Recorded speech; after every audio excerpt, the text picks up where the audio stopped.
And welcome back, boys. How you doing? Hope you're having a good week. A little something just showed up. Let's take a look at it together. Should be the Axon. I originally ordered it because they came back in stock, and I was like, I am curious about it. It's the non-sync version, the crane laser. The one for D-Ball is only for the A3 because it has 2 ports. Well, let's take a look at it. I'm still not sure what I'm going to do with it yet. FTE wasn't in stock when I ordered. The very next day it was. Like, I even sent them a message saying, if possible, can you send me FTE instead? And it already went through processing and said, sorry, we can't. I was like, that's cool. So without any further ado, let's Cobra Tech it and take a look. Cobra Tech. Unity, direct. It's a big package. You could have used something this big.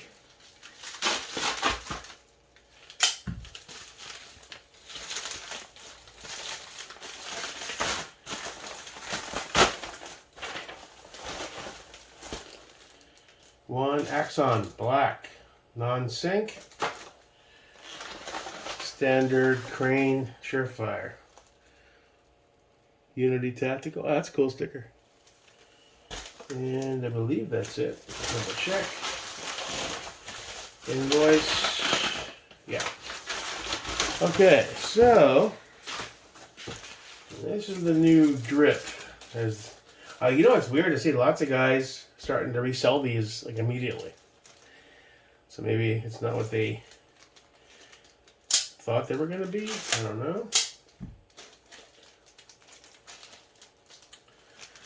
Let's take a look.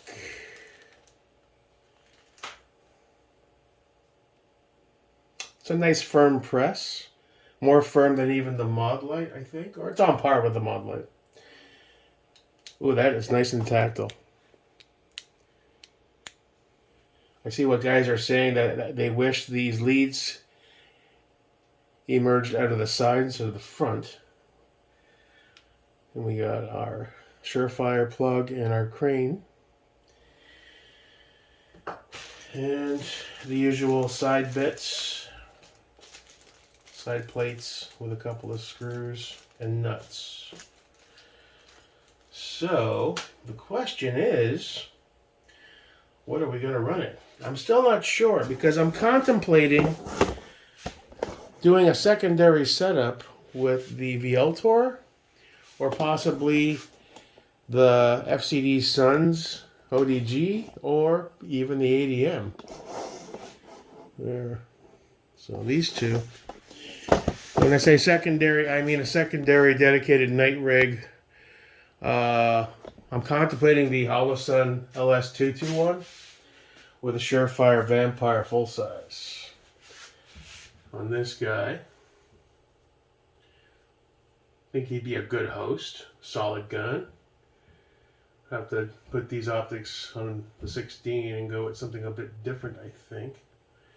I might even take this 515 off of that Unity, throw it on a Reptilia 193. I don't know yet. Maybe just leave it on the Unity, just move it up here. Still haven't zeroed this properly. Lost the caps somewhere along the line too. I'm a mess. So yeah, I don't know, man. I'm still going back and forth thinking about it. Now, obviously, I could run it on the Radian. Pop the 2 mod buttons off.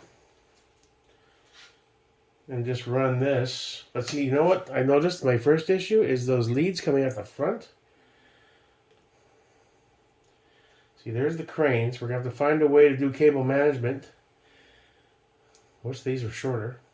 And that has to plug into here. And then this has to somehow find its way through. And I need some sort of pick-based, well, most likely. They are long. I mean, there are solutions out there. That would be... Now, it's basically roughly... Let's see the dimensions in comparison to the 2 mod buttons.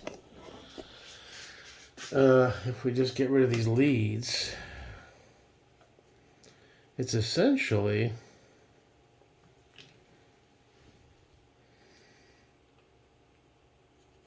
Yeah, it's shorter than having 2. Now, granted, this is a bit longer because it has the fusion accommodation for the late wing. But it would, now, the only thing that's weird is the whole coming out of the front thing. How do you, I see their point.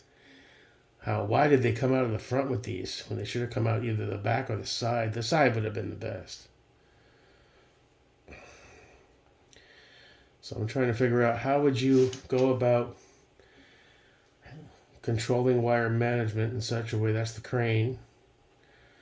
So if these two are off, this would be roughly right about there, I guess. Maybe a little closer, but not much. You know, it would kind of dig up a little closer. But these being out of the front makes that a little bit more difficult. Now, they seem pretty malleable. But how do you, I guess you'd have to run this under here and use some sort of secondary M-lock based, like a PCM, or what's that other company? A few companies make some decent wire management options. I could steal a PCM off one of the other builds that's just for aesthetics currently. That way at least it's locked down.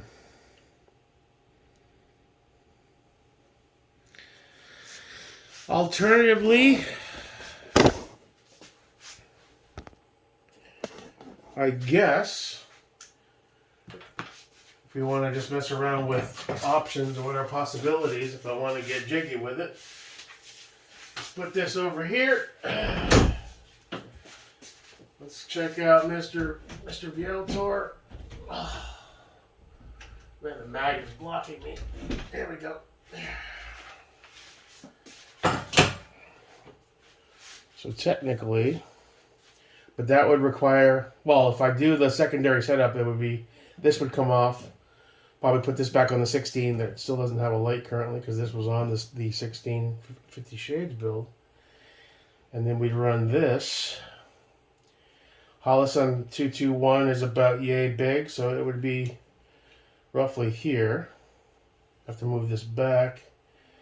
Probably would terminate right about here. That's an option. Alternatively, again,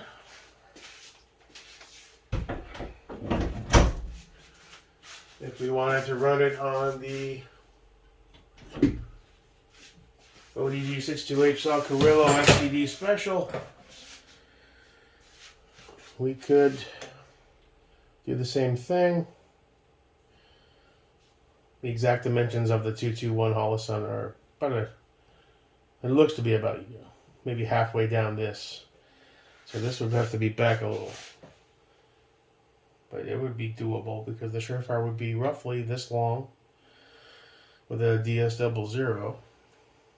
I mean, I could run it further forward. Again, once I have my can, then I can run as far forward as possible. That would be an option. So I don't know. I got it because I wanted to snag one just to check it out and see what I can do with it. And just curiosity. It's the new latest thing everyone's trying, so why not, you know. As far as polymer construction, it feels solid. Button press is nice and I don't want to say tactile. There's no pop on this one. This is laser, this is light. The light is probably, I've never really played with a hot button, but it's similar, only you can tell this button is not as round. It's got these, looks like an umbrella kind of vibe going on. A little more texture to grab onto. Nice solid clicks. I wish instead of 7, this was a 4-inch lead. That would have been smarter. Or at least offer the option to get the 4-inch. This is 7, I believe. And it is quite long. That's what she said. Now, obviously, that Holosun would be about to here, so this would have to be pretty far back. I can move this back, but you'd be gripping kind of. I mean, I have to look up the measurements and actually see exactly, but from the pictures I see, it looks like it terminates probably right around the center of the Cloud Defensive switch. So it most likely would be situated in here, which that's doable, I think. You know, just trying to gauge it. Have to move this stock back a little bit, but you know, you don't want to go too far back because then you have trouble controlling recoil and maintaining it. If it's too close, you're doing this shit. So I don't know. I do not know yet what I want to do with it. At any rate, we'll figure something out. Obviously, I'm not locked in, and I'm not ready to pull the trigger on a secondary setup. So the only one where it truly could possibly make sense for right now is the Radian.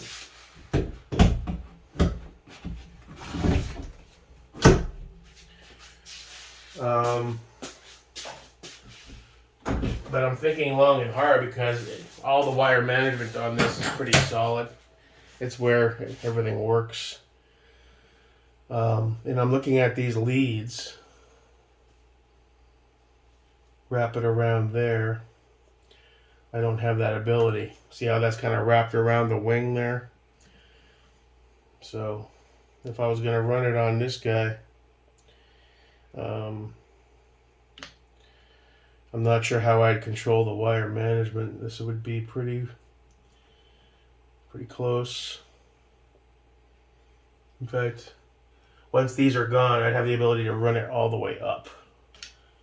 So it would essentially be this pretty much close to the same footprint as these two. Slightly less, but not much. And then that wouldn't be here, so I'd be able to rock the crane through some sort of wire management. But it looks like we'd have a little more slack to deal with. And that's for the crane. As far as the Surefire control on the mod light, I don't know how I would do that. I mean,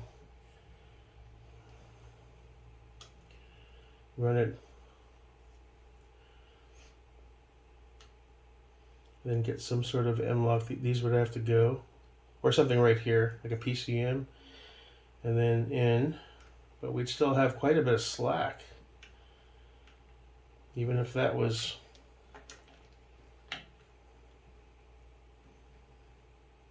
there'd be some.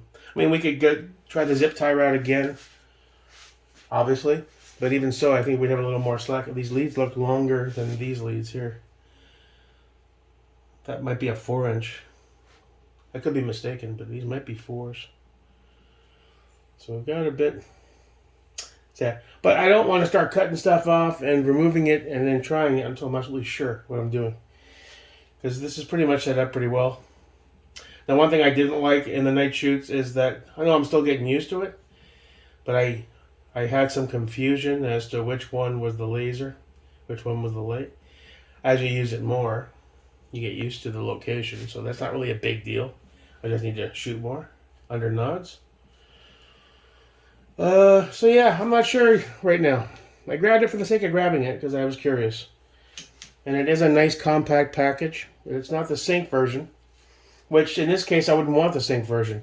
The only purpose of having the sync is so that if you're running a standard laser like an OTAL and an IR light like a Surefire or a Kiji, and you want them to run concurrently with a button press, and I believe the secondary button on the sync version is just the light.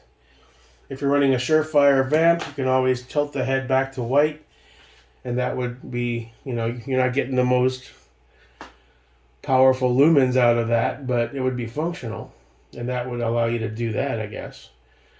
But running the standard mod light and the D2, which has everything on board, the sync would have made no sense, because you don't want to launch your white light while you're shooting nods with IR, obviously. So we need to think that over and see what we're going to do. And if I was going to do the secondary, I thought after the fact, if I truly want to do that secondary with the Vieltor, Hodge, whatever, that's where the sync and FDE would have made a lot more sense. You know what I'm saying? Because if this is a Surefire Vampire full size, and there's a Holosun 221 up here, or an OTAL, you would want that synced up. So if I were going to do that and say, well, we're not spending more money on another switch, and I ran this, essentially, this would control the OTAL/Holosun 221 laser. This would control the Surefire, either white light or IR, depending on how it's oriented. And if I wanted to run both concurrently, that would be next to impossible, because you essentially have to hold both buttons down simultaneously, which is physically kind of impossible and not ergonomic.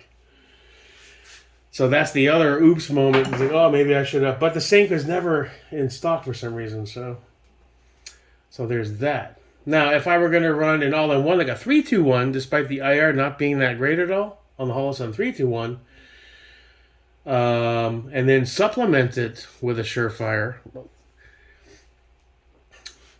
the all-in-one on this laser button would be functional, and I would have an IR boost, but still the ability to swap back over to white light with the top button. So those are the options currently that I'm thinking about. I'm not ready to pull triggers on anything like that right now, but it's what I've been going back and forth on. Is there a point to having a secondary night setup? Yeah, sure. I mean, there's a cool factor to it, and you want to try a different gun out. The flip side of that is don't spend that money. Take the same money you were going to allocate and get you another scope. Maybe try that Delta Striker 1-6 with a Badger mount, because I got rid of all the LPVOs, so both 16s are kind of bare. I mean, Christ, I'm running the Holosun 510 on the 50 Shades build and the 512 on the Noveski. You know, so yeah, go doing the back and forth. At any rate, we'll figure it out. I'm going to think it over. The switch itself seems well made. I would have run the leads out of the side. All the guys that are saying that, they're 100% correct. I would offer a 4-inch lead option and a 7, I guess, depending. I don't see why you need this much slack. And just, it's going to be a bit of a pain to stow that properly and not be a snag hazard too. So that's a bit odd. But there we have it. That's the Axon first impressions. We'll think it over, see what the best course of action is, and then move forward from there. Till next time, your boy, Jake America.